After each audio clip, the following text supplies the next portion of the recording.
బలపరచునుగాక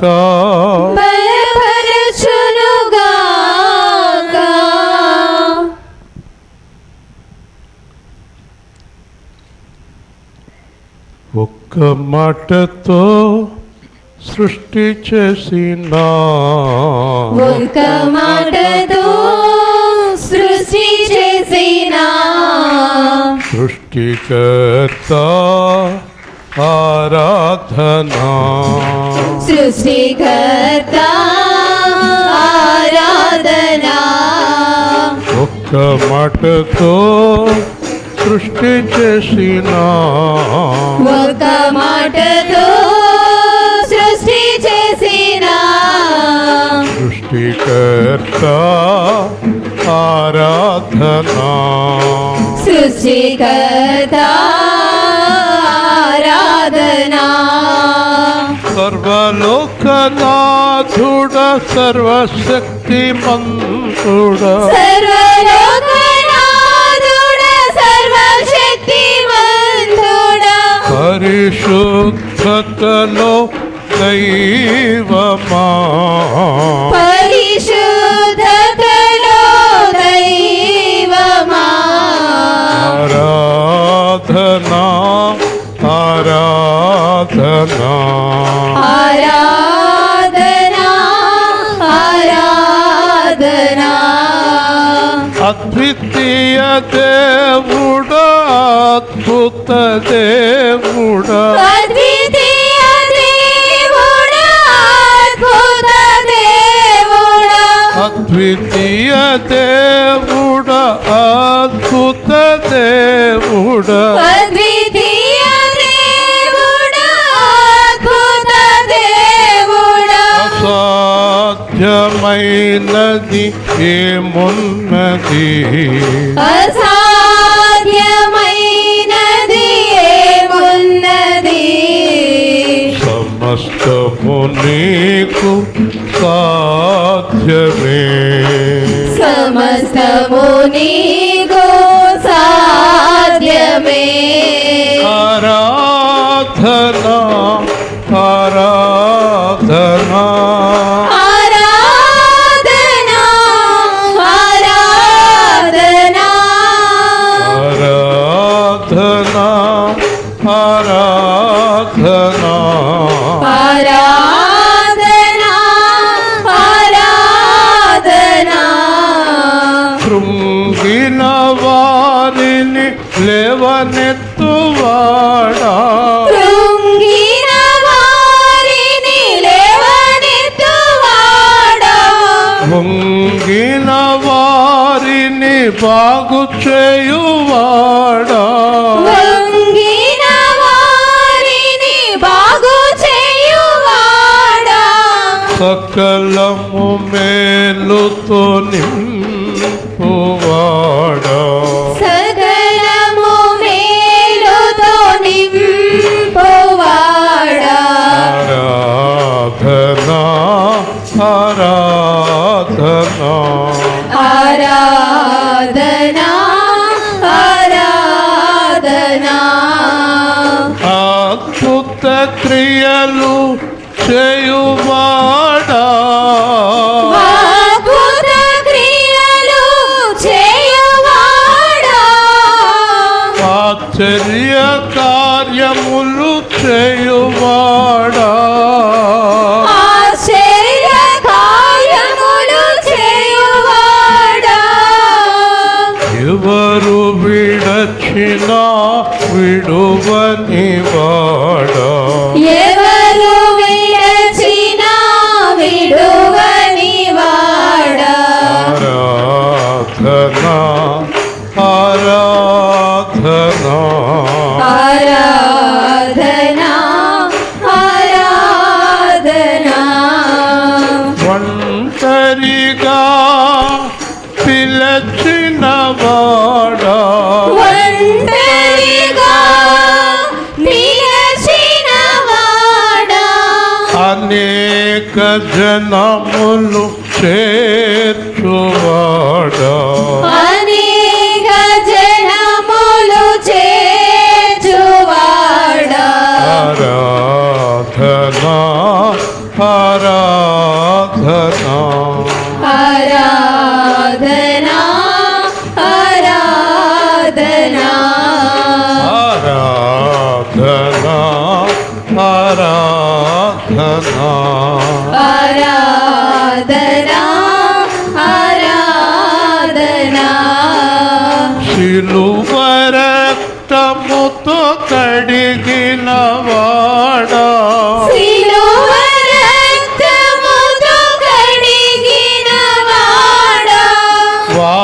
వాక్యముతో మాట్లాడువాడా వాక్యముతో మాట్లాడువాడా దహించు అగ్నిగా మాతో ఉన్నవాడా దహించు అగ్నిగా మాతో ఉన్నవాడా ఆరాధనా ఆరాధనా ఆరాధనా ఆరాధనా ఆత్మతో సత్యముతో ఆత్మతో సత్యముతో ఆరాధనా ఆరాధనా ఆరాధనా ఆరాధనా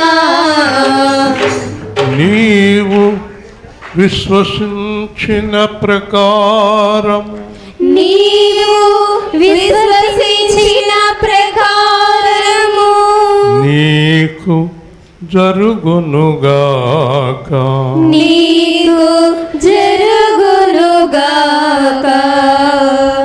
ఏం మాట్లాడతావు, ఎలా విశ్వాసం ఉంచుతావు? దేవుడితో మాట్లాడు, దేవుడు చేస్తాడు, కార్యాన్ని ముగిస్తాడు.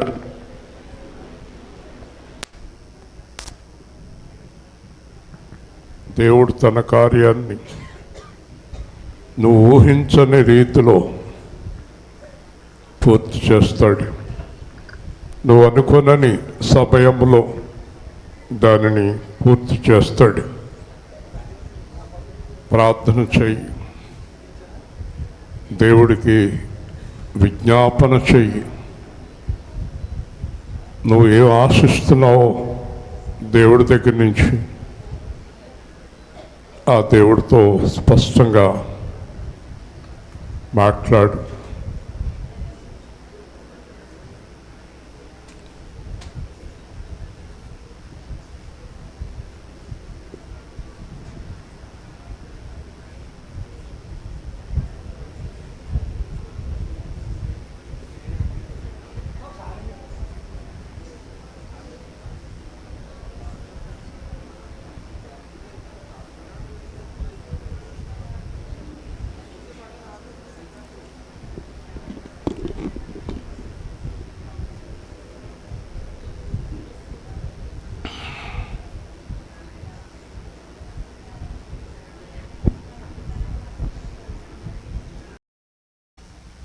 డెబ్బై 78వ పేజీ, కొత్త నిబంధన, లూకాసు సువార్త 24వ అధ్యాయం 44వ వచనము నుండి. అంతటా ఆయన మోషే ధర్మశాస్త్రములోను ప్రవక్తల గ్రంథముల్లోను కీర్తనల్లోను నన్ను గూర్చి వ్రాయబడినవన్నీ నెరవేరవలనని నేను మీ యొద్ద ఉండినప్పుడు మీతో చెప్పిన మాటలు నెరవేరినవని వారితో చెప్పెను. అప్పుడు వారు లేఖనములు గ్రహించినట్లుగా ఆయన వారి మనస్సు తెరిచి, క్రీస్తు శ్రమపడి 3వ దినమున మృతులలో నుండి లేచుననియు యెరూషలేము మొదలుకొని సమస్త జనములలో ఆయన పేరట మారు మనస్సును పాప క్షమాపణయు ప్రకటింపబడుననియు వ్రాయబడి ఉన్నది. ఈ సంగతులకు మీరే సాక్షులు. ఇదిగో నా తండ్రి వాగ్దానం చేసినది మీ మీదకి పంపుచున్నాను. మీరు పైనుండి శక్తి పొందు వరకు పట్టణంలో నిలిచి ఉండుడని వారితో చెప్పెను. ఆయన బేతనియా వరకు వారిని తీసుకొని పోయి చేతులెత్తి వారిని ఆశీర్వదించెను. వారిని ఆశీర్వదించుచుండగా ఆయన వారిలో నుండి ప్రత్యేకింపబడి పరలోకమునకు ఆరోహణుడాయెను. వారు ఆయనకు నమస్కారం చేసి మహా ఆనందముతో యెరూషలేమునకు తిరిగి వెళ్ళి ఎడతెగక దేవాలయంలో ఉండి దేవుని స్తోత్రము చేయుచుండిరి. జాగ్రత్తగా వినండి దేవుని మాటలు. ప్రశాంతమైన సమయంలో ఉన్నాము. మరలా గుర్తు చేస్తున్నాను, వచ్చే వారం 11 గంటలకే ప్రారంభం. సమయాలు పాటించండి. మనం కిందటి వారం 3, 4, 5 తేదీలు సిలువ, సమాధి, పునరుత్థానం ధ్యానం చేశాం. ఈరోజు దేవుడు ఒక 40 రోజుల పాటు ఈ భూలోకంలో ఉండి తన వారందరికీ కనిపిస్తూ నేను జీవించి ఉన్నానని నిరూపించుకున్నాడు. ఒక మాట మీరు గుర్తుపెట్టుకోండి, మీరు జీవము గల దేవుని చేతిలో ఉన్నారు. దాని అర్థం ఏంటంటే మీరు గనక ఏ పొరపాటు చేసినా, ఏ పాపం చేసినా, ఏ అవిధేయత చూపినా శిక్షించేది మనుషులు కాదు, దేవుడు. దేవుడు శిక్షలు చాలా భయంకరంగా ఉంటాయి. ఇక్కడ అక్కడ కూడా మీరు ఊహించలేని శిక్షలు మీ మీదకు వస్తాయి. కాబట్టి ఈయన జీవం గల దేవుడు. ఈయన ఇప్పుడు పరలోకంలో దేవుడు పక్కన కూర్చుని ఉన్నాడు, మనందరినీ గమనిస్తున్నాడు, ఆయన పిల్లలందరినీ గమనిస్తాడు. సాధారణంగా మన పిల్లలు ఏం చేస్తున్నారని అడుగుతూ ఉంటాం, కానీ మనకు కనిపించరు దూరంగా ఉంటే. కానీ దేవుడికి అగాధంలో ఉన్నవారు కూడా కనిపిస్తారు. మనం ఏం చేస్తున్నాం, ఏం మాట్లాడుతున్నాం, ఎవరితో ఉన్నాం అన్నీ కూడా ఆయన చూస్తూ ఉంటాడు. ఆయన సాక్ష్యం ఇస్తాడు దేవుడి దగ్గర. కాబట్టి ప్రతి విషయంలోనే కూడా మనము చాలా జాగ్రత్తగా జీవించవలసినటువంటి అవసరత కలిగి ఉంది. మనం భయపడవలసింది దేవుడికి. ఎందుకంటే మనుషులు మనల్ని ఏం చేయలేరు. దేవుడు ఇచ్చినంత శిక్ష మనుషులు ఇవ్వలేరు.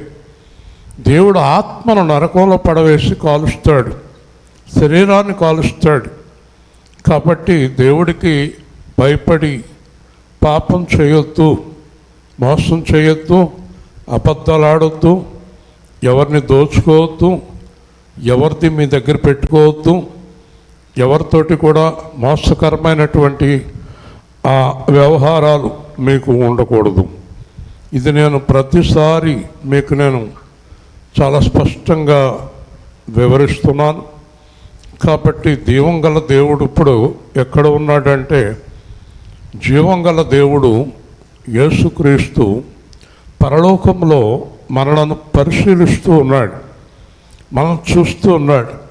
మనం ఎప్పుడు ఒకటే ఆలోచించాలి, నన్ను దేవుడు చూస్తున్నాడు అనే మాట గుర్తుపెట్టుకోవాలి. ఎవరు చూస్తున్నారు? నేనేం చేస్తున్నా, ఏం మాట్లాడుతున్నా, అటు ఇటు కదులుతున్నా ప్రతి కదలిక నా దేవుడికి తెలుస్తుంది, ప్రతి మాట దేవుడికి వినిపిస్తుంది. ఈ మాట మీరు గుర్తుపెట్టుకోవాలి. దానిని బట్టి శిక్ష వేస్తాడు.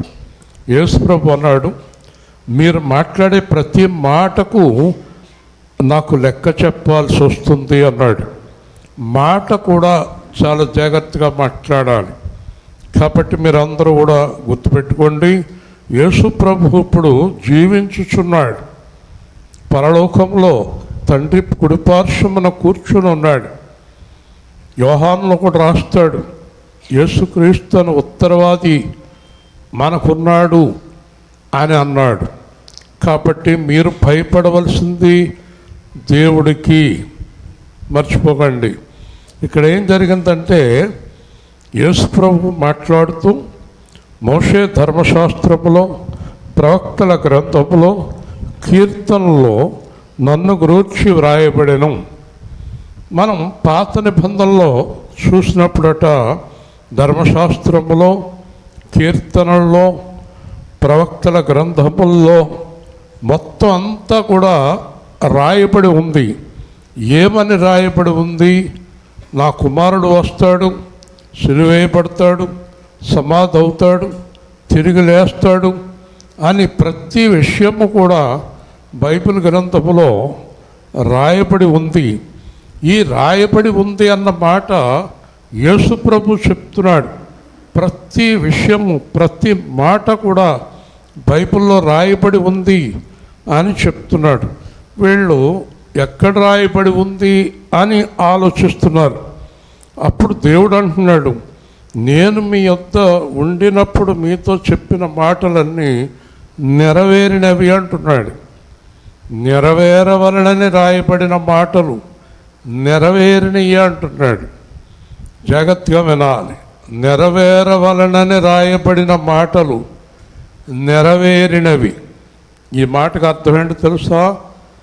దేవుడు నీకు ఒక మాట ఇస్తే నెరవేర్చే వరకు నిన్ను విడిచిపెట్టడు. హల్లెలూయా, స్తోత్రం చెప్పండి. నెరవేర్చే వరకు విడిచిపెట్టడు. అదే రాత్రి చెప్పాను, మనము మాట తప్పకూడదు, మనము నమ్మకాన్ని పోగొట్టుకోకూడదు. మనము దేవుడిలో నిలిచి ఉంటే మన జీవితంలో ఆయన మాటలన్నీ నెరవేరుతాయి. మనం ఎప్పుడైతే సైడ్కి వెళ్ళిపోయామో ఆగిపోతాయి. సైడ్కి వెళ్తే ఆగిపోతాయి.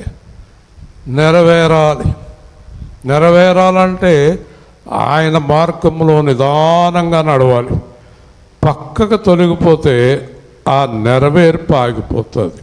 అందుకే చాలామంది జీవితాల్లో దేవుని వాగ్దానములు ఏమీ నెరవేరలేదు. పక్కకు తొలగిపోయారు, లోకం వైపు చూశారు, మోసములు పడ్డారు, వేషములు పడ్డారు.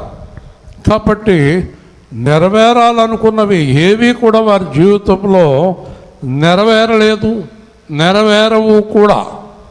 కాబట్టి నెరవేరాలి అంటే మనం ఆయన మార్గంలో నడవాలి.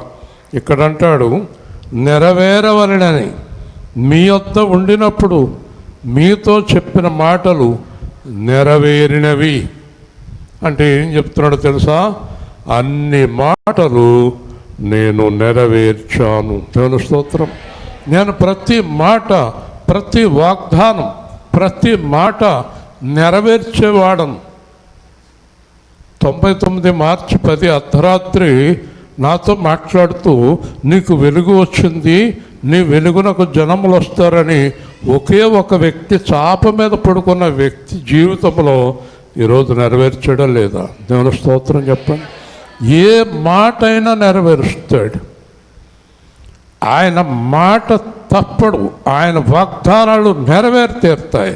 కాబట్టి ఈరోజు రాజమండ్రిలో కొత్త వాళ్ళు అందరి చేత చెప్పించాను, దేవుడు మాట తప్పడు, నేను మాట తప్పను అని చెప్పించాను. దేవుని స్తోత్రం. దేవుడు మాట తప్పడు, నువ్వు చెప్పాలి. మాట తప్పకూడదు. నువ్వు మాట తప్పితే అది ఆగిపోద్ది, అక్కడ ఆగిపోద్ది. దేవుడట ఆజ్ఞాపిస్తాడు, కార్యము జరుగునుగాక అంటాడు. కార్యము జరుగునుగాక అనే ముందు నీ మార్గాన్ని సూచిస్తాడు. నువ్వు మార్గంలో వెళ్తూ ఉండగా ఆయన కార్యం జరుగుతూ ఉండగా, ఇర్మియాలో చెప్తాడు ఒక చోట, నేను చక్కగా నీ కార్యములు చేస్తూ ఉండగా నువ్వు సడన్గా పక్కకి వెళ్ళావు, నీ కార్యం ఆగిపోయింది అన్నాడు. హల్లెలూయా. నువ్వు కరెక్ట్గా నడిచినంతకాలం మరణం వరకు, మీరు సేవకులను చూడండి, పౌలు గారిని కానీ పేతురు గారిని కానీ ఆ గొప్ప దైవజనులు అందరినీ చూసినప్పుడు మధ్యలో ఆగిపోవటం అనేది వాళ్ళు చూడలేదు. మధ్యలో ఆగిపోతాం అనేది తెలియదు. ఆ పిల్లలు అలసినకు మధ్యలో ఆగిపోతాం అనేది తెలియదు. దగ్గర పెట్టుకో. మధ్యలో ఆగలేదు వాళ్ళు ఎవరు? బైబిల్ గ్రంథంలో మధ్యలో ఆగిపోయింది వాళ్ళు ఎవరైనా చూసారా మీరు? ఎవరు ఆగిపోయారు? సౌలు ఆగిపోయాడు. సౌలు ఎందుకు ఆగిపోయాడు? సౌలు ఎందుకు ఆగిపోయాడు? దేవుడు చెప్పిన మాట తప్పాడు. సౌలు ఆగిపోయాడు, దావీదుని పిలిచాడు. దేవుని స్తోత్రం. కాబట్టి దేవుడు చెప్పిన మాట నువ్వు అనుసరించినంత కాలం నీ జీవితంలో ఏ ఆటంకము రాదు. ప్రతి కార్యము కూడా కరెక్ట్గా నడిపించుకుంటూ వెళ్ళిపోతాడు. ఎంత అద్భుతంగా నడిపిస్తాడంటే మనం ఊహించలేనంత అద్భుతంగా నడిపిస్తాడు. సమస్తము సమకూడి జరుగుతాయి, ఊహకందని విధంగా జరుగుతాయి, ఊహించలేని విధంగా జరుగుతాయి. కాబట్టి ఇక్కడ మనం చూసినప్పుడు నెరవేరినవి మనం విన్నాం. శుక్రవారం ఆయన సిలువ వేయబడినప్పుడు 3 గంటలకి సమాప్తమైనది అన్నాడు. సమాప్తమైనది అన్నాడు. ఇంగ్లీష్లో ఇట్ ఈజ్ ఫినిష్డ్. సమాప్తమైనది. చెప్పండి, గట్టిగా చెప్పండి. సమాప్తమైందంటే అయిపోయిందా అవలేదా? చెప్పాలి. అయిపోయిందా అంటే దేవుడి కార్యం అయిపోయిందా? మరి ఎవరి కార్యం మిగిలింది? నీది నాది మిగిలింది. నువ్వు ఇంకా సమాప్తం చేయలేదు. నువ్వు ఇంకా పాప జీవితాన్ని కానీ, ఈ లోక జీవితాన్ని కానీ, ఆ ధనాపేక్షను కానీ, ఆ లోకం మీద ఉండే ప్రేమను కానీ సమాప్తం చేయలేదు నువ్వు. ఆయన ఎప్పుడో సమాప్తం చేసేసాడు. ఇంకో విషయం తెలుసా? జగత్ పునాది వేయబడక ముందు నీ జీవితాన్ని రాసేసాడు. నువ్వు ఎంతకాలం బ్రతుకుతావు, నీకు భార్య ఎవరు, నీ పిల్లలు ఎవరు, నీ జీవితం ఎలా ఉంటుంది అంతా రాసేస్తాడు. ఈ రాసేసిందంతా చెరిపేస్తావు. ఆయన అనుకున్నట్టుగా ఉండవు. నాకు ఒక తల్లి తండ్రి కనిపించారు బెంగళూరు రైల్లో వెళ్ళేటప్పుడు. ఒక తల్లి తండ్రి కనిపించారు. కనిపించినప్పుడు మీ అబ్బాయి ఏం చేస్తున్నాడు, మీ అబ్బాయి ఏం చేస్తున్నాడు అని మాట్లాడుకుంటూ వచ్చాం. మాట్లాడుకుంటూ వచ్చిన తర్వాత వాళ్ళు అంటున్నారు, 2 అబ్బాయిలండి, ఒక అబ్బాయి ఇంజనీరు, ఒక అబ్బాయి డాక్టర్ అవ్వాలని మేము కష్టపడి చదివించామండి, అన్నీ కూడా కరెక్ట్గా జరుగుతూ వచ్చినాయండి అని అన్నారు. మరి ఏం జరిగిందన్నాను. అబ్బాయి ఏమో యుఎస్ఏలో ఇంజనీర్ అండి, రెండో అబ్బాయి బెంగళూరులో డాక్టర్ అండి అన్నారు. వాడికి ఎంత సంతోషంగా ఉన్నారు. దేవుని స్తోత్రం. 2 అబ్బాయిలు తల్లిదండ్రులు అనుకున్నట్టు 2 చదివేసి సెటిల్ అయిపోయారు. వాళ్ళ దగ్గరికి వెళ్తున్నారు. వింటున్నారా? మా అబ్బాయిలండి మా కష్టం అంతా తెలుసుకుని చక్కగా చదువుకుని స్కాలర్షిప్లు తెచ్చుకుని బాగా అభివృద్ధి అయ్యారండి. ఒక అబ్బాయి అమెరికాలో ఉన్నాడు, ఒక అబ్బాయి బెంగళూరులో ఉన్నాడు. వాళ్ళ దగ్గరికి వెళ్తున్నామండి. చాలా సంతోషం. వాళ్ళు ఎంత సంతోషంగా ఉన్నారంటే వాళ్ళు అనుకున్నట్టుగా వారి పిల్లలు చదువుకొని స్థిరపడ్డారు. హల్లెలూయా. మరి దేవుడు ఏమనుకుంటున్నాడంటే, నేను ఎందుకు సిలువే పడుతున్నాను, నా పిల్లలు పాపమును విడిచిపెట్టి లోకమును విడిచిపెట్టి నేను చెప్పినట్టు జీవించి వారు పరిశుద్ధులై నా దగ్గరికి వచ్చి నా సింహాసనం మీద కూర్చోవాలని దేవుడు ఆశిస్తున్నాడు. హల్లెలూయా. ఈ లోపల భ్రష్టులైపోయి, తాగుబోతులైపోయి, తిరుగుబోతులైపోయి, పనికిమాలోళ్ళు అయిపోయి, అబద్ధాలోళ్ళు అయిపోయి, అప్పులోళ్ళు అయిపోయి, తిప్పలోళ్ళు అయిపోయి, చెప్పలోళ్ళు అయిపోయి. సరే, ఎంత భయంకరమైన బతుకులు తెచ్చుకున్నారో చూడండి. యేసు ప్రభు మహా ఐశ్వర్యవంతుడు. ఆయన పిల్లలు వాడుకోవటం ఏంటి? ఎందుకు అలా ఉన్నారు? ఆయన మాట వినకపోవటం చేత, ఆయన మార్గంలో నడవకపోవటం చేత. అందుకే మొన్న నేను చాలా స్పష్టంగా చెప్పాను, ఆయన మార్గంలో నడవని వారు ఆ లోపల మందిరంలోకి అడుగు పెట్టొద్దు అని చెప్పాను. ఆయన మార్గంలో నడవని వారు మీరు ఇక్కడికి వచ్చినా మీకు ఏ విధమైనటువంటి ప్రయోజనము ఉండదు. మీకు ఏ విధమైనటువంటి ప్రయోజనం ఇక్కడ కలగదు మీరు ఆయన మార్గంలో నడవకుండా. కాబట్టి యేసు ప్రభు ఎవరంటే చెప్పి నెరవేర్చే దేవుడు. హల్లెలూయా. చెప్పి చేయకుండా మన దేవుడు నెరవేర్చే దేవుడు. మీకు ఇంకో విషయం తెలుసా? మనకంటే కంగారు ఎక్కువ అంట దేవుడికి. వీళ్ళకి నేను ఎప్పుడు చేసేద్దామా అని అంత కంగారు. హల్లెలూయా కదా. పిల్లల పట్ల మనకు ఎంత కంగారు ఉంటుంది, వాళ్ళు ఎదుగుతున్నప్పుడు ఎంత సంతోషంగా ఉంటుంది, వాళ్ళు భ్రష్టులు అయిపోతే ఎంత బాధపడాల్సి వస్తుంది. కాబట్టి దేవుడు చాలా స్పష్టంగా చెప్తున్నాడు, అన్నీ నెరవేరిపోయినాయి అంటే ఇక్కడ ఆయన ఏం చెప్తున్నాడంటే, నేను చేయాల్సిన పనులన్నీ నేను చేశాను. హల్లెలూయా. ఇప్పుడు తల్లిదండ్రులు ఏం చేశారు? పిల్లల్ని కష్టపడి చదివించారు. వీళ్ళు చదివించిన దాన్ని బట్టి వాళ్ళు ఏం చేశారు? చదువుకున్నారు. వాళ్ళు ఏమయ్యారు? స్థిరపడ్డారు. తల్లిదండ్రులు ఆశించినట్టుగా స్థిరపడ్డారు. వీళ్ళ బాధ్యత వీళ్ళు నెరవేర్చారు, వాళ్ళ బాధ్యత వాళ్ళు నెరవేర్చారు.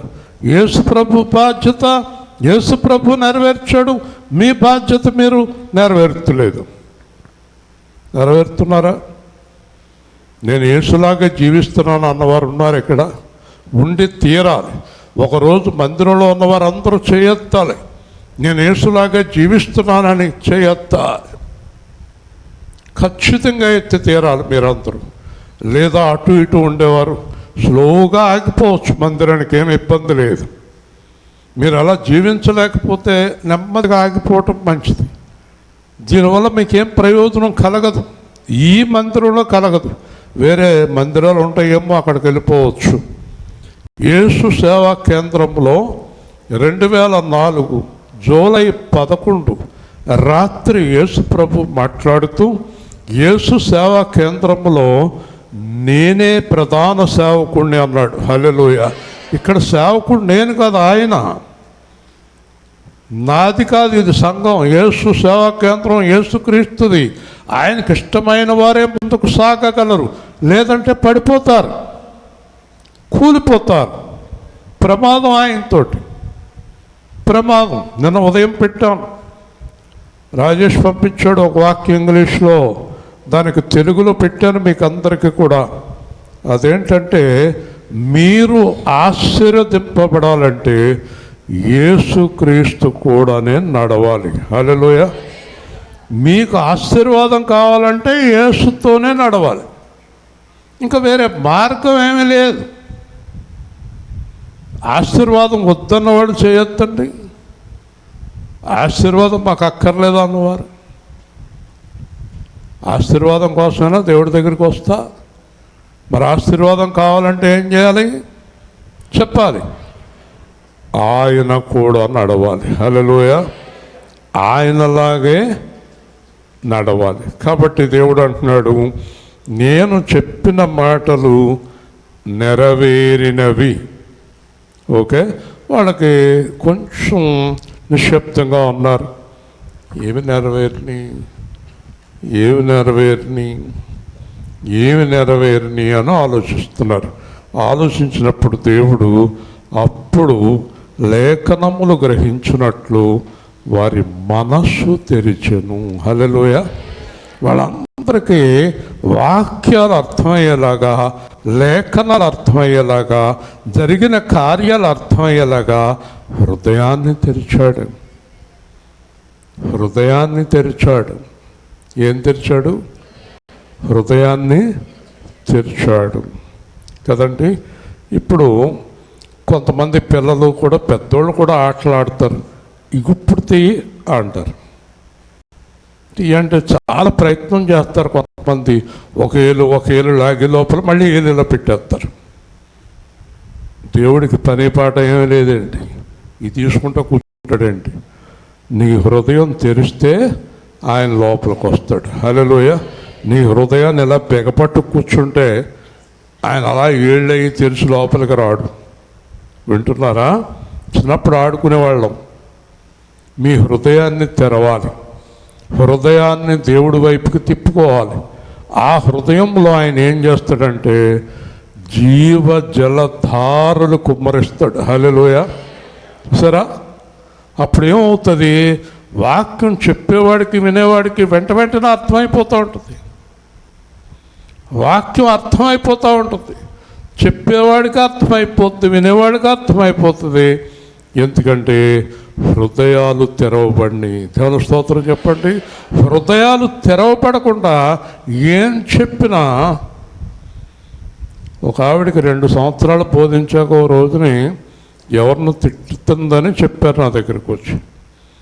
నేను ఆవిడని కేకేశానండి. అమ్మ తిడుతున్నావంట కదా అంటే, మరి నాకు తిట్టకూడదు అని తెలుదు కదండి అంట.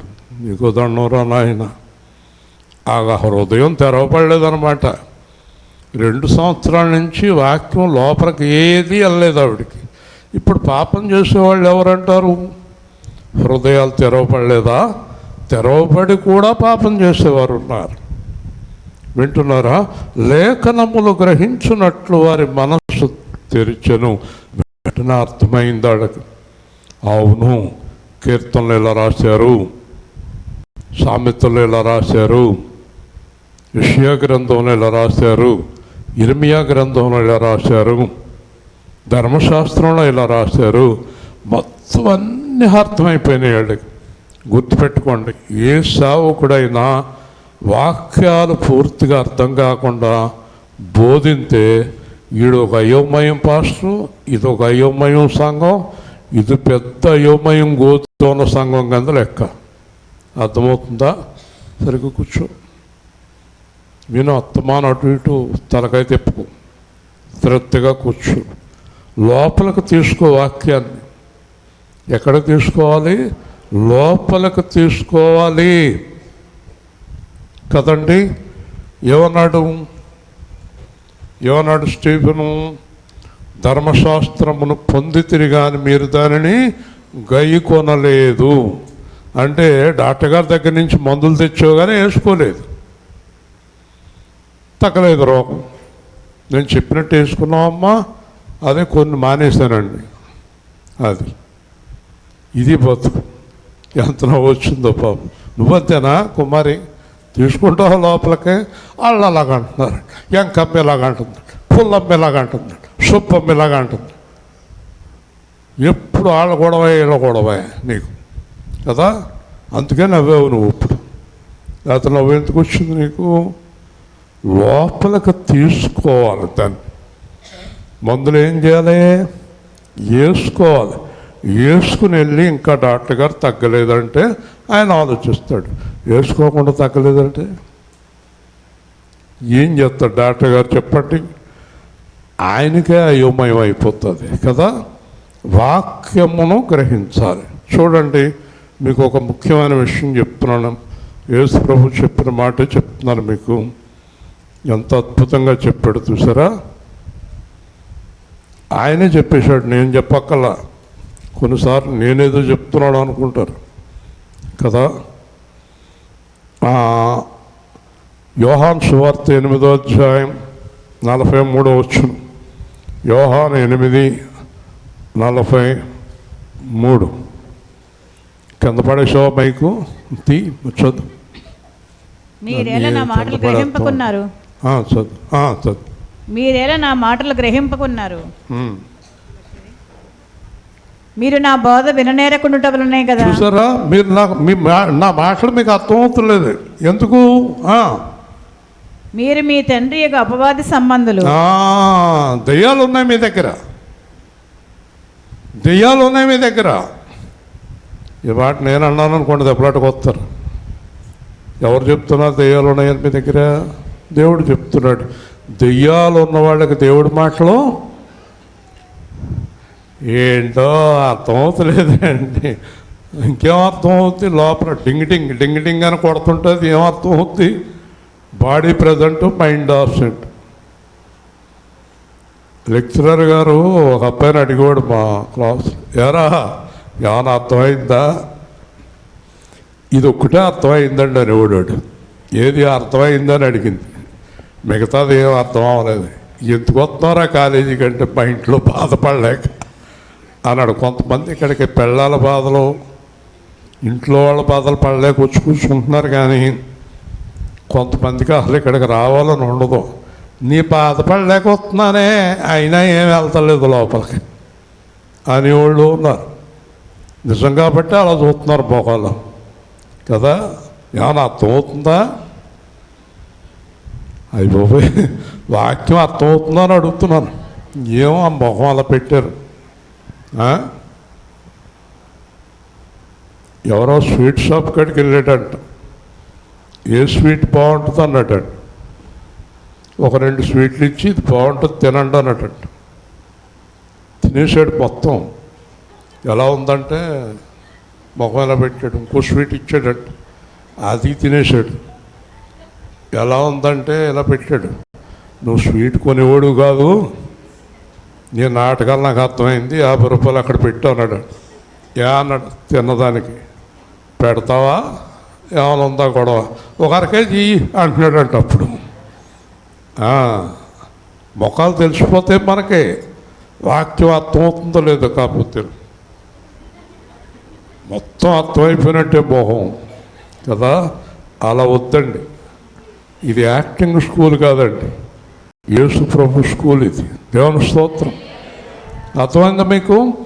మీరు మీ తండ్రి యొక్క అపవాద సంబంధులు, మీ తండ్రి దురాశలు దురాశలు, డబ్బు నెరవేర్చగోరుతున్నారు. పిచ్చ, లోకం పిచ్చ, శరీరం పిచ్చ, ఆ పిచ్చలతోటే బైబిల్ పెట్టుకుని మందిరంలోకి వస్తారు. ఆది నుండి వాడు నరహంతకుడై ఉండి సత్యమందు నిలిచిన వాడు కాడు, వాని యందు సత్యమే లేదు. వాడు అబద్ధమాడునప్పుడు తన స్వభావం వాడు అసలు నిజమనేది చెప్పడం, అదే మీకు ఇష్టం. అసలు నిజం అనేది ఎప్పుడు చెప్పడాడు. నువ్వు తలకాయ మీద చెయ్యేటి దమ్మ దమ్మ దమ్మ దమ్మ బాదుకుని అడిగినా నిజమే అంటాడు, కానీ నిజం చెప్పడం. అసలు లోపల ఉన్న ఆలోచన వేరు, కొంపలు తీసేసే ఆలోచన, పైకి మాత్రం బే అంటాడు. ఇలాంటి వాళ్ళని ఎంతమందిని చూసామంటారు. చదువు. వాడు అబద్ధికుడును అబద్ధముకు జనకుడనే ఉన్నాడు. అసలు అబద్ధం ఆడి దగ్గర నుంచే పుట్టింది. నేను సత్యమునే చెప్పుచున్నాను కనుక మీరు నన్ను నమ్మరు.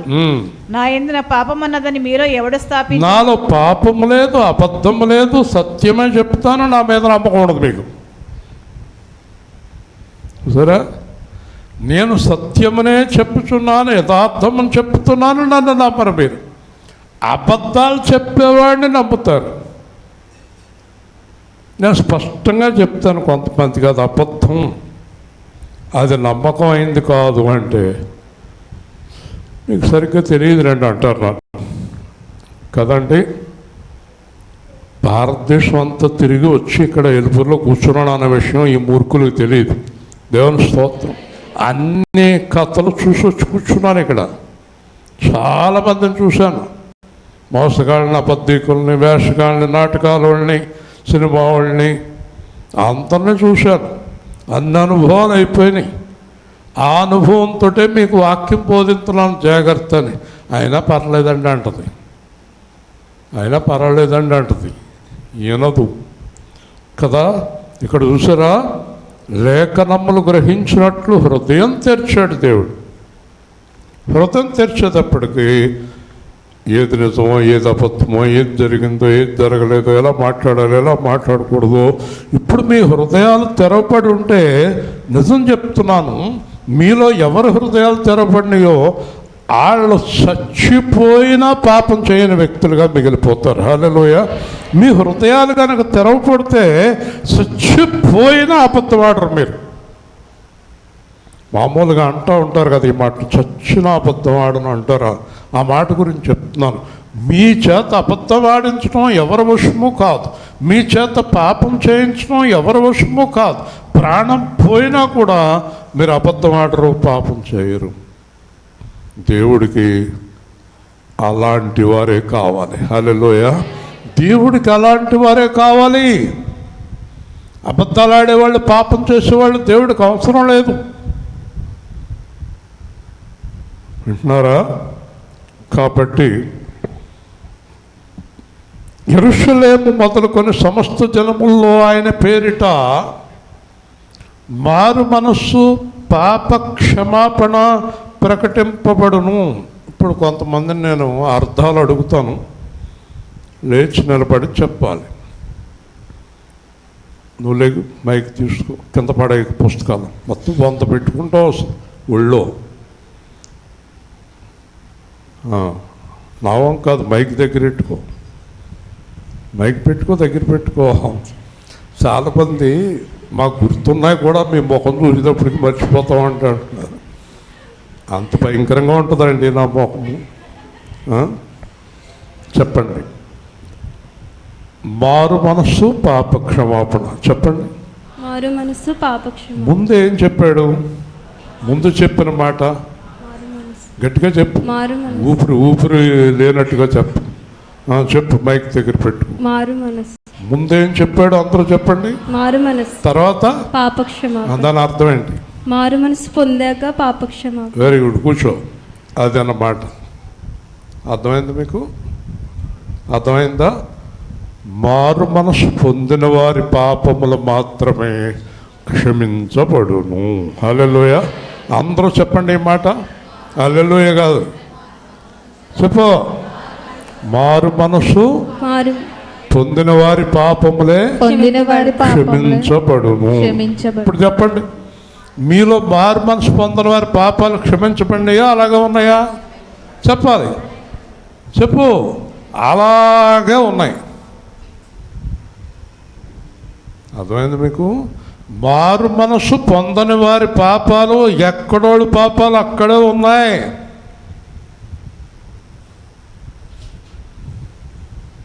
అర్థమైంది మీకు? మారు మనస్సు పొందని వారి పాపాలు అలాగే ఉన్నాయి. ఒక ఆయన బ్యాంకులో లోన్ శాంక్షన్ అయింది. ఎన్ఓసి పట్టుకోమన్నాడు బ్యాంక్ మేనేజర్. అన్ని బ్యాంకుల నుంచి నాకు ఎన్ఓసి కావాలి. ఏ బ్యాంకులోనే మీకు అప్పు లేదు, ఏ సొసైటీలోనే అప్పు లేదని నాకు లెటర్ కావాలి అన్నాడు. ఒక 4 నెలలకు వెళ్ళాడు. ఏమండి కొంతమంది ఇంకా లెటర్ ఇవ్వలేదు అన్నాడు. మీరు ఆ లెటర్ ఇక్కడ ఇచ్చే వరకు మీ డబ్బు రాదు. ఇదిగో మీకు డబ్బు శాంక్షన్ అయింది కానీ ఇవ్వము. ఆ లెటర్ ఇచ్చే వరకు మీకు శాంక్షన్ అవ్వదు. యేసు ప్రభు గురించి స్పష్టంగా తెలుసుకోండి. ఆయన అటు ఇటు ఉండే దేవుడు కాదు, ఖచ్చితమైన దేవుడు. నువ్వు పాపం మానేసి నిజమైన మారు మనసు పొందేదాకా నీకు రక్షణ కార్యము జరగలేదు. దేవుని స్తోత్రం. నీటిలో మునిగినా, ఎక్కడ మునిగినా, వాక్యాలు చదివినా, ఎలుగెత్తి పాటలు పాడినా, కానుకలు ఇచ్చినా, దశమ భాగాలు ఇచ్చినా, ఏది ఇచ్చినా, ఏమిచ్చినా, ఇంకా నీ దగ్గర ఎక్కడో ఏదో ఒక పాపము నిలిచి ఉంటే దేవుడు నీ రక్షణ సంపూర్ణత ఇవ్వడు. బ్యాంక్ మేనేజర్ ఎలా చెప్పాడు, ఆయన అలా చెప్తాడు. నీ దగ్గర ఇంకా ఆ పాపమున. ధనవంతుడిని ఏమన్నాడు? ధనవంతుడిని, నీకు ఒక్కటి అంటే ఎన్ని కొదువులు ఉన్నాయి? ఒక్కటి. నీకు డబ్బు పిచ్చి ఎక్కువ. ఆ పిచ్చిని డబ్బుని వదిలిపెట్టరా, అప్పుడు నిత్య జీవిస్తాను అన్నాడు. వింటున్నారా? మరి దేవుడిని శిష్యులు అడిగారు, మీకు కూడా వస్తుందేమో అనుమానం, మీకు కూడా అనుమానం వస్తుందేమో, ఇలాగైతే ఎవరు రక్షణ పొందగలరు అని అడిగారు శిష్యులు. ఎందుకంటే మాకు కూడా డబ్బు పిచ్చి ఎక్కువే ప్రభువా, ఇలాగైతే ఎవరు రక్షణ పొందగలరు అంటే ప్రభు అన్నాడు, ఇది మనుషులకు అసాధ్యమే, దేవునికి సాధ్యం అన్నాడు. అంటే అర్థం ఏంటో తెలుసా? ఆ డబ్బు పిచ్చోడిని ఎరగొట్టి ప్రభువా నాకు డబ్బు వద్దు నువ్వే కావాలనిపించుకునేటట్టు దేవుడు చేసుకోగలడు. హల్లెలూయా చెప్పండి గట్టిగా. అర్థమైందా మీకు? దేవుడు చిన్న విషయం కూడా ఒప్పుకోడు. ఏంటి మీ ఇద్దరు గొడవ? చిన్న విషయం కూడా ఒప్పుకోడు దేవుడు. మనకు చిన్న కింద కనిపించేవి అవి ఆయనకి పెద్దవిగా కనిపిస్తాయి, చాలా పెద్దవిగా కనిపిస్తాయి, చాలా పెద్దవిగా కనిపిస్తాయి. మొన్న ఒక ఆయనకి వాళ్ళ అమ్మాయికి పెళ్లి కుదిరింది. పెళ్లి కుదిరాక చాలా మంచి కుర్రోడు అని చెప్పారట. అంతా అయిపోయిన తర్వాత ఎంక్వైరీ చేస్తే చాలా మంచోడు, కాకపోతే ఏంటంటే ఎప్పుడైనా బెట్టింగ్ ఆడతాడు అన్నారంట. బెట్టింగ్. ఊరు నాయను నేను ఇచ్చే డబ్బు అంతా 4 రోజుల్లో ఆడేస్తాడు బాబోయ్ అని వచ్చేసాడు. అర్థమైంది మీకు? చాలా మంచోడట. కానీ ఏ అలవాటు ఉంది? ఫోన్లో బెట్టింగ్ వేస్తాడు, పందేలు వేస్తాడు అన్నమాట. 3,000కి 30,000, 3,000కి 30,000 బయట వస్తాయండి. మరి 3,000కి 30,000 ఎక్కడ వస్తాయి? 3,000కి 30,000 వచ్చేస్తాయా? కొంతమంది ఎప్పుడు ఫోన్ చూస్తూ ఉండేవారు ఇదివరకు. ఈ మధ్యన అర్థమవుతుంది నాకు, అప్పులు దొరుకుతాయి అనుకుంటా. ఫోన్లో అప్పులు ఇస్తామని చెప్తూ ఉంటాడు. ఆడంటాడు, ఆడెవడో ఫోన్లో ఒకడు అంటాడు 10 లక్షలు రెడీగా ఉంది నొక్కేయండి అంటాడు. ఏ నొక్కెత్తి వచ్చేస్తే 10 లక్షలు? నొక్కెత్తి 10 లక్షలు వచ్చేస్తాయా? అర్థమైంది మీకు? ఇంతకీ ఆశ్చర్యం ఏంటంటే బెట్టింగ్లో ముందు డబ్బులు ఎత్తి మొదలెడతాడు. 3,000 కట్టు 6,000 అంటే 6,000 వచ్చేది, 6,000 కట్టి 12,000, 12,000 వచ్చేది, 12,000 కట్టి 24,000 అంటే 24,000 వచ్చేది. ఈడు అని చెప్పి 2 లక్షలు కడతాడు, వెళ్ళిపోద్ది. 2 లక్షలకి ఎంత వస్తుందని కడతాడు? 4 ఏమైంది? గుండు 0 ఉన్నది పోయింది. ఎలాగ పోయింది? మళ్ళీ వస్తుందేమో, మళ్ళీ కడతాడు. ఇంకా దాంతోటే ఉంటాడు. జీవితాలు సర్వనాశనం అయిపోయి, బతుకులన్నీ పోయి, అడుక్కు తినే స్థితికి వెళ్ళిపోయి, పిల్లల్ని అమ్ముకునేటటువంటి పరిస్థితికి వెళ్ళిపోతారు. జీవితాలు నాశనం అయిపోతాయి. అర్థమవుతుంది మీకు? తప్పు చిన్నగానే కనిపిస్తుంది, కానీ మన ప్రభువు చిన్న తప్పుని కూడా ఒప్పుకునే దేవుడు కాదు. దేవుని స్తోత్రం. హల్లెలూయా. చిన్న తప్పును కూడా ఒప్పుకునే దేవుడు కాదు మన దేవుడు. కాబట్టి మొట్టమొదట మనం సంఘానికి చెప్పవలసింది ఏంటంటే, ఇక్కడ అంటున్నాడు మారు మనసు. మారు మనసు అంటే అర్థం ఏంటంటే, నేను పాపిని, నేను ఇలా చేసినందువల్ల నాశనమయ్యాను, నా జీవితంలో ఇంకా పాపం చేయను అని నిర్ణయానికి వచ్చి దేవుడి దగ్గర వాగ్దానం చేసి, నేను అలా జీవిస్తాను ప్రభువా అనేది మారు మనసు. మారు మనసు పొందిన తర్వాత దేవుడికి నమ్మకం కలిగాక నీ పాపములు క్షమించబడినవి అంటాడు. దేవుని స్తోత్రం. అంతేగాని నీళ్ళలో ములిగేసి మా పాపాలన్నీ వెళ్ళిపోయినాయి, ఏదో రొట్టె ద్రాక్షరసం తాగేసి మా పాపాలన్నీ వెళ్ళిపోయినాయి, వెళ్ళవు, అలా వెళ్ళవు. నీ పాపములు రద్దయిని అని చెప్పవలసింది ఎవరు? యేసుక్రీస్తు చెప్పాలి. దేవుని స్తోత్రం. యేసుక్రీస్తు చెప్పినట్టు మాకు ఎలా తెలుస్తుందండి అని మీరు అడిగితే, మీరు పాపాలు మానేసి ఏ విధమైన పాపము లేకుండా మీరు జీవిస్తున్నప్పుడు మీ పాపాలు క్షమించబడినవని మీకు ఎలా తెలుస్తుందో తెలుసా?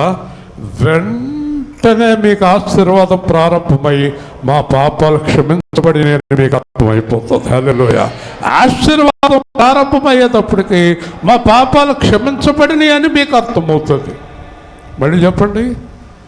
ఆశీర్వాదం ప్రారంభమైనప్పుడు పాపాలు క్షమించబడినవి, పాపాలు క్షమించబడినవి అని అర్థమవుతుంది. వింటున్నారా? చాలా ఉదాహరణలు మనకు కనిపించేస్తాయి. ఎందుకంటే ఎన్నాళ్ళ నుంచో జరగని కార్యాలు జరిగిపోవటం ప్రారంభమవుతుంది. నువ్వు ఎన్ని సంవత్సరాల నుంచో ఎదురు చూస్తున్న నీ పనులు వేగముగా జరగటం ప్రారంభమవుతుంది. హల్లెలూయా. ఎప్పుడు దేవుడు నీ పాపమును రద్దు చేసినప్పుడు. హల్లెలూయా. దేవుడు నీ పాపాన్ని ఎప్పుడు రద్దు చేస్తాడు? నీ హృదయంలో పాపము చేయకూడదని నిర్ణయించుకున్న వెంటనే దేవుడు కార్యం ప్రారంభమవుతుంది. హల్లెలూయా. కొన్ని దినాలు నిన్ను పరీక్షించి పరిశీలించి మొదలెట్టేస్తాడు నీ కార్యాలు. ఒకవేళ మధ్యలో నువ్వు మారిపోతే ఆగిపోతాయి. నువ్వు కంటిన్యూ చేస్తే ఆయన కంటిన్యూ అవుతాడు. ఎంతవరకు అంటే మరణం వరకు నీకు ఆశీర్వాదం వస్తానే ఉంటుంది. హల్లెలూయా. తట్టుకోలేనంత ఆశీర్వాదాలు మనకు అనుగ్రహిస్తాడు దేవుడు. ఇప్పుడు అర్థమైంది మీకు? ఇప్పుడు చెప్పండి, మన ఆశీర్వాదం ఎవరి చేతిలో ఉంది? మన చేతిలోనే. నీ ఆశీర్వాదం ఎవరి చేతిలో ఉంది? నీ చేతిలోనే. ఈరోజే ఒక ఖచ్చితమైన నిర్ణయానికి రా. అదేంటంటే, నేను దేవుడికి వ్యతిరేకముగా జీవించను. హల్లెలూయా. వెంటనే ఎన్నాళ్ళ నుంచో పెళ్ళి అడుగుతున్నావు, ఎన్నాళ్ళ నుంచో అప్పుల బాధ అడుగుతున్నావు, ఎన్నాళ్ళ నుంచో ఉద్యోగాలు అడుగుతున్నావు, ఎన్నాళ్ళ నుంచో ఆరోగ్యం అడుగుతున్నావు, ఎన్నాళ్ళ నుంచో ఇల్లు అడుగుతున్నావు, ఎన్నాళ్ళ నుంచో ఏవేవో అడుగుతున్నావు.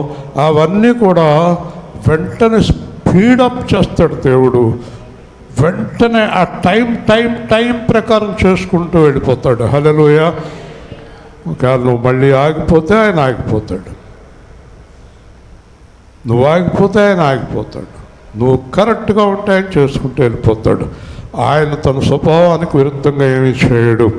ఈ సంగతులకు మీరే సాక్షులు. చూశారు కదా నేను ఎలా జీవించానో, చూశారు కదా నేనేం చేశానో. యేసు ప్రభు చెప్తున్నాడు శిష్యుల్ని, చూసారా నన్ను చూసారా?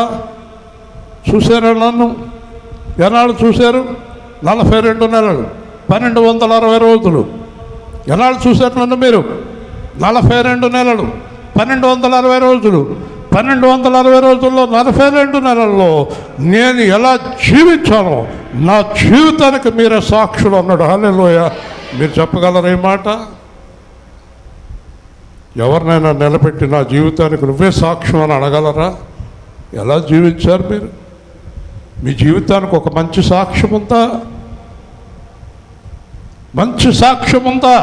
నీ భార్య దగ్గర, నీ భర్త దగ్గర, నీ పిల్లల దగ్గర, నీ సంఘం దగ్గర, నీ సేవకుడి దగ్గర, నీ విశ్వాసుల దగ్గర నీకు మంచి సాక్ష్యం ఉందా? అందుకే పౌలు అన్నాడు, నేను యేసుక్రీస్తుని పోలి నడుచుకున్న ప్రకారం మీరు నన్ను పోలి నడవాలి. హల్లెలూయా. నీకు సాక్ష్యం ఉండాలి, సాక్ష్యం ఉండాలి. అర్థమైందా? మీరే సాక్షులు కనుక పైనుండి మీకు శక్తి పంపుతాను. పట్టణంలో జాగ్రత్తగా ఉండండి, గుర్తుపెట్టుకోండి. యోహాను ఒక మాట చెప్పాడు, మారు మనస్సు నిమిత్తం నేను మీకు నీటిలో బాప్తిసం ఇస్తున్నాను, నా వెనకాల వచ్చే యేసు ప్రభు మీకు పరిశుద్ధాత్మలో బాప్తిసం ఇస్తాడు. పరిశుద్ధాత్మ బాప్తిసం ఎవరికి ఇస్తాడో తెలుసా? మారు మనస్సు పొంది పాపక్షమాపణ పొందిన వారికి మాత్రమే పరిశుద్ధాత్మ అనుగ్రహింపబడుతుంది. హల్లెలూయా. మారు మనసు పొంది పాపక్షమాపణ పొందాక యేసు ప్రభు పరిశుద్ధాత్మను పంపిస్తాడు. పరిశుద్ధాత్మ నీ దగ్గరకు వచ్చిన తర్వాత ఇంకా చూడు, దైవజ్ఞానం అంతా నీ హృదయంలో కృమ్మరింపబడుతుంది. దేవుడు నీ లోపల నుండి మాట్లాడతాడు. నీకు అన్ని విషయాల్లోనే ఆయన సహాయం చేస్తాడు, నడిపిస్తాడు. అద్భుతంగా ఆయన బేతనీ వరకు తీసుకుని పోయి చేతులెత్తి వారిని ఆశీర్వదించాను. ఆశీర్వదించుండగా ఆయన వారిలో నుండి ప్రత్యేకంగా పడి పరలోకమునకు ఆరోహణుడు. ఆయన అంతా చెప్పేశాడు, ఇలా కరెక్ట్గా జీవించండి అని చెప్పాడు. వాళ్ళందరితో మాట్లాడాడు. అలాగ మేఘాల్లోంచి పైకి వెళ్ళిపోయాడు. వారు ఆయనకు నమస్కారం చేసి ఆనందంతో యెరూషలేమునకు వెళ్ళి ప్రార్థనలో ఉండిరి. ఈరోజు మీరు గమనించవలసింది ఏంటంటే, కిందటి వారం మనం ఆయన శిలువ, సమాధి, విశ్రాంతి, పునరుత్థానం చెప్పుకున్నాం. ఈ రోజున మీరు ఇక బయలుదేరి వెళ్ళి మహా ఆనందంతో, ప్రార్థనతో ఆయన కొరకు జీవితం, ఆయన కొరకు సువార్త ప్రారంభించండి. హల్లెలూయా. దేవుడు మీకు తోడై ఉంటాడు, పరిశుద్ధాత్మను అనుగ్రహిస్తాడు. మీరు ఒక కఠినమైన నిర్ణయానికి రండి. నేను దేవుడి కొరకు జీవించాలి, దేవుణ్ణి ప్రకటించాలి, నా జీవితంలో దేవుడే కనిపించాలి. నా భర్తకు కానీ, నా భార్యకు కానీ, నా పిల్లలకు కానీ, నా సేవకుడికి కానీ ఎవరు చూసినా నాలో ప్రభువు కనిపించాలనేటువంటి నిర్ణయముతోటి ఇక్కడి నుంచి కదలండి. అంతేగాని మీరు నిర్లక్ష్య ధోరణితో ఉండకండి. మళ్ళీ ఆ చెడు వ్యసనాల వైపు, ఆ చెడు ఆలోచనల వైపు, ఆ చెడు పనుల వైపు వెళ్ళకండి.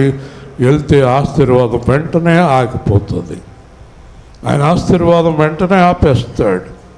సౌలు గురించి సమూయేలుతో చెప్పాడు, సౌలు నా మాట వినక నన్ను బాధ పెట్టాడు, నేను అతని గురించి బాధపడుతున్నాను అన్నాడు. కాబట్టి నీ వెళ్ళి దావీదును అభిషేకించు. సౌలు దగ్గర నుంచి దేవుని ఆత్మ తీసేస్తున్నాను, దావీదుకి ఇస్తున్నాను, దురాత్మను సౌలు దగ్గరికి పంపుతున్నాను. హల్లెలూయా. కాబట్టి మీరు దేవుడి మాట ఎప్పుడైతే తప్పారో దయ్యాలు వచ్చి మిమ్మల్ని చంపేస్తాయి, నరకానికి, వాటి స్థావరానికి తీసుకెళ్ళిపోతాయి, మిమ్మల్ని హఠాత్తుగా చంపేస్తాయి అనేది మీరు గుర్తుపెట్టుకోవాలి. దయ్యాలు మన దగ్గరికి రాకూడదంటే, దేవుడు దురాత్మలను మన దగ్గరికి రాకుండా చేయాలంటే, మీరు దేవుని ఆత్మ కలిగి ఉండాలంటే పూర్తిగా దేవుని మాట ప్రకారం జీవించాలి. హల్లెలూయా. పూర్తిగా దేవుడికి లోపడాలి, సంపూర్ణంగా దేవుడికి లోపడాలి. ఆయన వారు ఆనందంతో వెళ్ళి దేవాలయంలో ఉండి స్తోత్రము చేయుచుండిరి. ప్రార్థనలో గడపాలి, యథార్థతలో గడపాలి, పరిశుద్ధతలో గడపాలి. మీ మీద ఏ కంప్లైంట్ ఉండకూడదు. అర్థమైందా?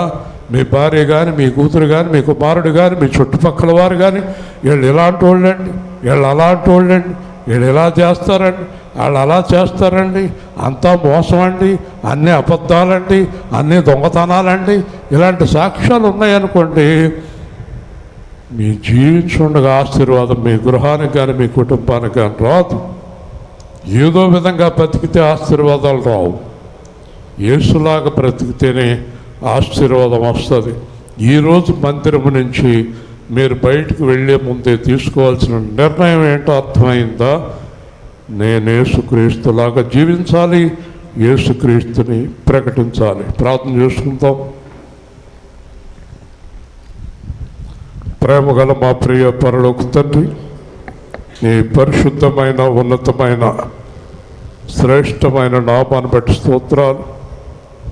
జీవం గల దేవుడి పైన యేసుక్రీస్తు ప్రభువా, ఈరోజు మీరు ఇచ్చిన వాక్య భాగాన్ని బట్టి స్తోత్రాలు. మీరు జరిగించిన విధానమును బట్టి స్తోత్రాలు. మేము ఇక మీదట సంపూర్ణంగా మీ కొరకు ప్రతిష్ఠించబడి జీవించే కృపను గ్రహించుకొని మేము మీకే దాసులమై మీ చిత్తానుసారంగా వాక్యానుసారంగా జీవిస్తూ మీ సువార్త ప్రకటించే భాగ్యం మా జీవితాలకు దయచేయమని, మీ ఆత్మ ద్వారా మమ్మల్ని బలపరిచి స్థిరపరచమని యేసు నామములో అడుగుతున్నాము తండ్రి, ఆమేన్. సరే, కొన్ని ప్రకటనలు అయ్యి ఉన్నాయి. మొదటిగా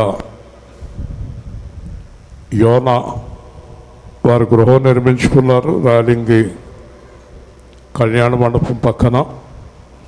16వ తారీఖు అంటే గురువారం ఉదయం 10 గంటలకి ప్రారంభం. అలాగే ప్రేమ విందు మీరందరూ కూడా రావాలని వారు కోరుతున్నారు. ప్రతి చోట చెప్పడం జరిగింది. 16వ తారీఖు, 8వ తారీఖు 16 గురువారం ఉదయం 2. 18వ తారీఖు రాలింగి విజయ్ గారు ఉపవాస ప్రార్థన మందిరంలో. 18వ తారీఖు అది కూడా మీరు గుర్తుపెట్టుకోండి. ఈ 2 కార్యక్రమాలు ఉన్నాయి.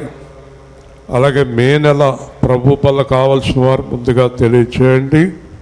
అలాగే జూన్ నెల కానీ. అలాగే ఉపవాస ప్రార్థన మే అయిపోయింది, అన్నా కుమార్ గారు పెట్టుకుంటున్నారు. కావాల్సిన వారు తర్వాత కావాల్సిన వారు తెలియచేయండి. అలాగే ఈరోజు మనకి మందిరానికి ముందు ఎండ రాకుండా ఇంచుమించు 4-5 గంటలు కష్టపడి ఆ డేరాలన్నీ కట్టారు. ఎప్పుడైనా గుర్తుపెట్టుకోండి, మందిరం గురించి కష్టపడేవారిని దేవుడు ప్రత్యేకంగా ఆశీర్దిస్తాడు. అది ఎప్పుడు మర్చిపోవద్దు. కష్టం నుంచి తప్పించుకుని వెళ్ళిపోవద్దు. దేవుడు పని చేయటం ఎంతో శ్రేయస్కరం, ఎంతో శ్రేష్టం. ఆ పనిలో పాల్గొన్నవారు అందరూ లేచి నిలబడండి. ఆ పనిలో పాల్గొన్నవారు అందరూ లేచి నిలబడండి. ఇంకా ఉన్నారే? ఇంతేనా? ఇంకా ఉన్నారు. ఆ ఎదుర మందిరం పనిలో పాల్గొన్నవారు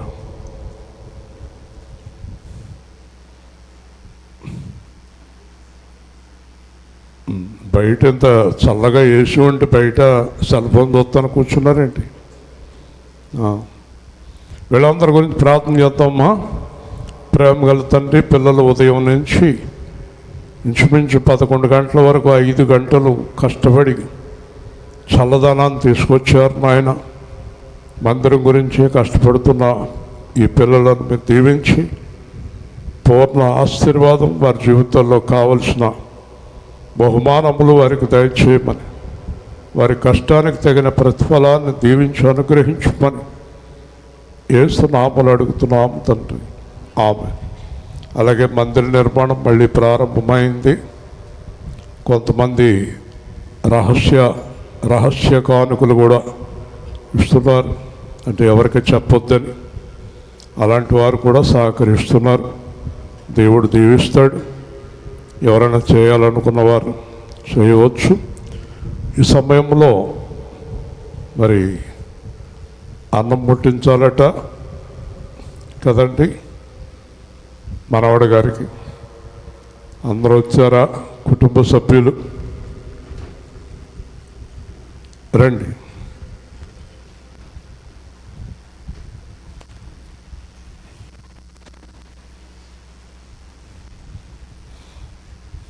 రండి.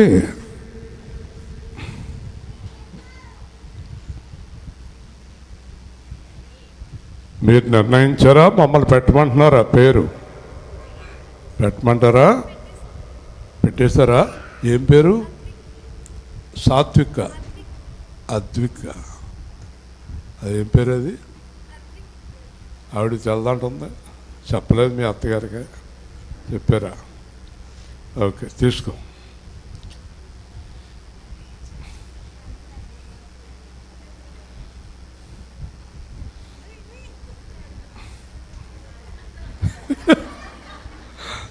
ప్రేమ గల తండ్రి, దేవాధిపతి అని ప్రభు బిడ్డను ఆశీర్వదించండి. జీవం గల దేవుడు అయిన తండ్రి, బిడ్డను ఘనాహారం ఇస్తూ ఉండగా తోడయుండి నడిపించండి. ఆరోగ్య సంతోష సమాధానము దయచేయండి. యేసు నామములో ప్రార్థిస్తున్నాం. ఆమె. నిద్రపోతున్నాడు, ఎలా పెడతారా? పెట్టు.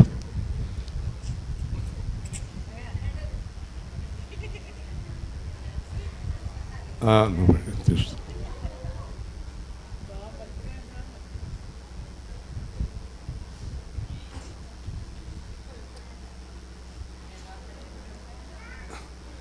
ఏసీ వేయటం వల్ల ఇంకా ఎక్కువ నిద్రపోతున్నాడు.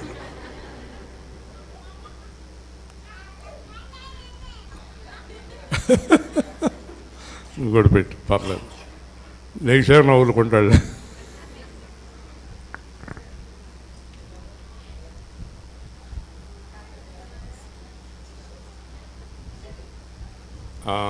నవ్వుతున్నాడు.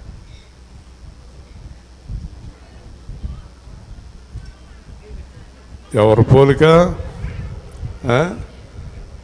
ఎవరి పోలిక? యేసు ప్రభువులో ఉన్నాడు వీడు.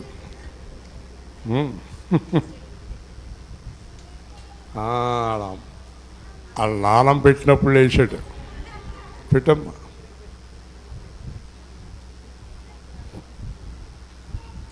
లేచాడు.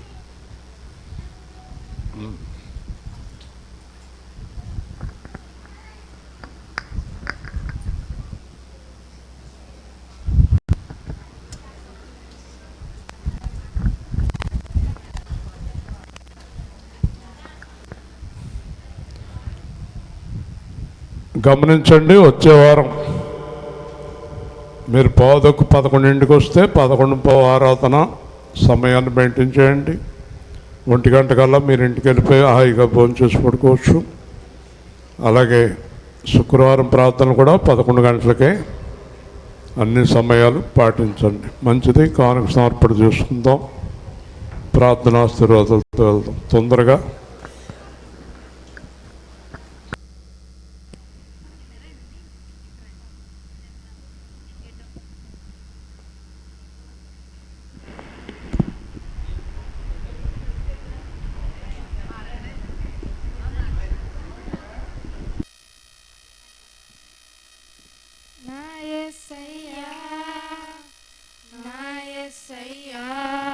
నాకు నీ ప్రేమ కావాలయ్యా, నా యేసయ్యా, నా యేసయ్యా, నాకు నీ ప్రేమ కావాలయ్యా. యేసునాదా, యేసునాదా, నా దేవా, యేసునాదా, ప్రాణనాదా, నా ప్రభువా, నా యేసయ్యా, నా యేసయ్యా, నాకు నీ ప్రేమ కావాలయ్యా. యేసునాదా, యేసునాదా, నా దేవా, యేసునాదా, ప్రాణనాదా, నా ప్రభువా. నాలో నమ్మకం నీవే దేవా, నాలో సమస్తం నీవే ప్రభువా. నా గుండెలో స్వరమా, నాలో నమ్మకం నీవే దేవా, నాలో సమస్తం నీవే ప్రభువా.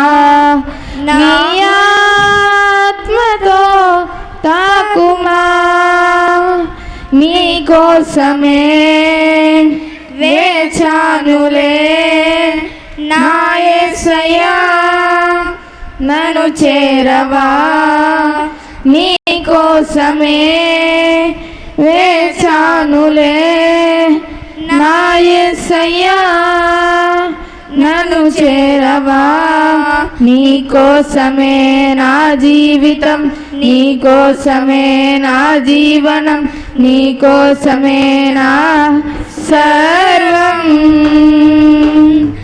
నీ కోసమే నా జీవితం, నీ కోసమే నా జీవనం, నీ కోసమే నా సర్వం.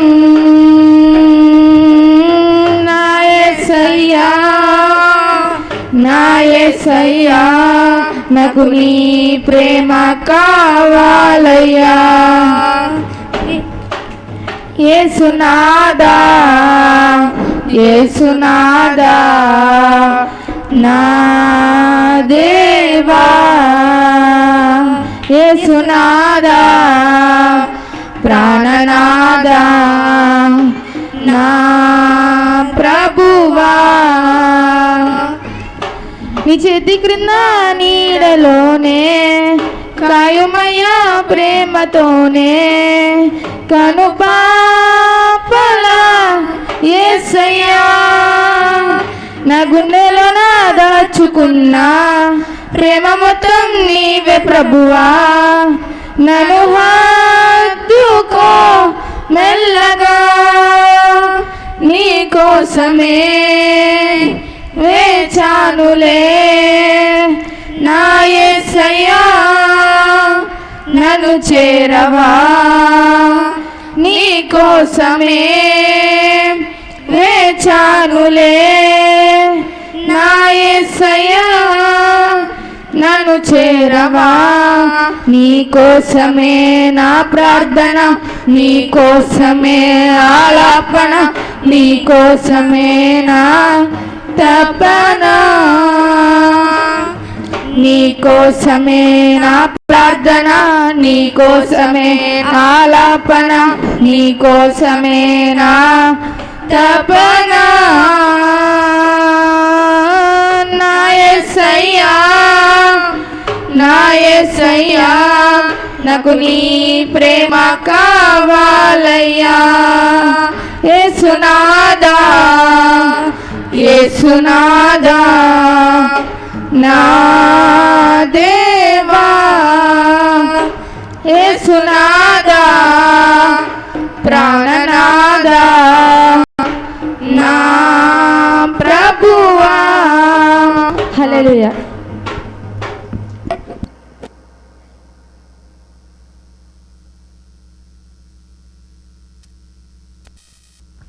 పాట తాళానికి పాడుకోలేదు, చదివేస్తున్నాం కదా, తాళం కొట్టాలి కదా అక్కడ, మధ్యలో మార్చేసి మళ్ళీ చివరిలో మళ్ళీ నా యేసునాదాన్ని మళ్ళీ పాడుతున్నా. పాట విధానం చూసుకోవాలి జాగ్రత్త, లేదంటే వాయిద్యం వాయించోడికి అయోమయం అయిపోతుంది. ఏ పాట అయినా తాళానికి పాడుకోవాలి, బాగా నేర్చుకోవాలి, మంచిది. అలాగే వారు స్వీట్ వారితేనా మీదేనా? స్వీట్ కూడా ఇస్తారు, వెళ్ళే మార్గంలో తీసుకోండి, సమయాన్ని పాటించండి. అలాగే 16, 18 తారీఖులు కార్యక్రమాలు యోనా గారిది, విజయ్ గారిది, ఈ కార్యక్రమాల్లో తప్పకుండా పాల్గొనండి. అలాగే ప్రయాణాలు చేసేటప్పుడు జాగ్రత్తగా చేయండి. అలాగే కాలువల్లోకి, గోదావరి నదుల్లోకి, సముద్రాల్లోకి వెళ్ళకండి. వెళ్ళిపోతున్నారు లోపలికి, చచ్చిపోతున్నారు. ఎక్కడికి వెళ్ళకండి, జాగ్రత్తగా ఉండండి. లేచి నిలబడదాం. ప్రేమగల మా ప్రియ పరలోక తండ్రి, పిల్లలు ఇచ్చిన కానుకలు, దశమ భాగములు, మందిర నిర్మాణ కానుకలు, సువార్త కానుకలు, ఇలాగ అనేక విధాలుగా సహకరిస్తున్న నీ పిల్లలను దీవించి వారికి తిరిగి నూరంతలుగా ఫలం దయచేయమని, ప్రతి ఒక్కరూ నీకు లోబడి నీ చిత్తానుసారంగా నీ కుమారుడైన యేసుక్రీస్తు వలె జీవించడానికి సహాయం చేయమని, అందరినీ క్షేమంగా గృహాలకు నడిపించమని, సమయాలన్నీ మీ స్వాధీనంలో ఉంచి నడిపించమని యేసు నామములో అడుగుతున్నాము తండ్రి. ఆమేన్. వచ్చేవారం 11 గంటలకే ఆరాధన, గుర్తుపెట్టుకోండి, తొందరగా వచ్చేయండి. మంచిది.